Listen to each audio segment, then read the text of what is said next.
आज मान्यवर पूर्वतन मुख्यमंत्री तथा विरोधी दल नेता श्रीजुक्त नवीन पट्टनायक आह्वान क्रमे मान्यवर विधायक बेगुनिया बोलगड़ श्रीजुक्त प्रदीप कुमार साहू नेतृत्व में बीजेडी भुवनेश्वर जोन साधारण संपादक श्रीजुक्त श्रीकांत त्रिपाठी संयोजन ता 15/9/2024 तारीख रविवार ओडिशा मो परिवार जीवन बिंदु आनुकूल्य बोलगड़ ब्लॉक अंतर्गत गेड़ियापल्ली ग्राम पंचायतर नवज्योति युवक संघ सामुखापाटना द्वारा संघ सभागृह जीवन बिंदु स्वेच्छाकृत रक्तदान शिविर अनुष्ठित हो जाइछि। उक्त शिविरटी विधायक श्री साहू करकमल उद्घाटित हो जाइछि।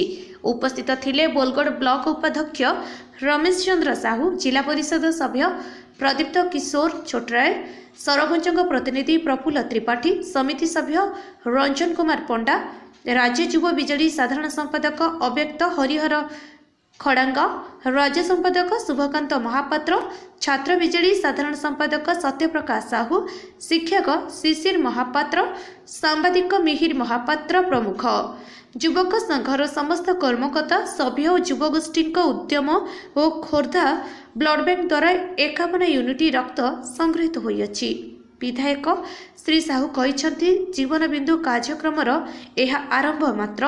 आगामी दिन में समस्त 40 कोटी पंचायत रे शिविर आयोजन करा जाई रक्तभाव दूर करा जिबा सह एक सुस्थ स्वच्छ और सबुज बेगुनिया गठन पाई आह्वान देइछन्ति और शेष में आयोजक संस्था और समस्त रक्तदाता को धन्यवाद जणाइछन्ति। रिपोर्ट आवाज ओडिशा।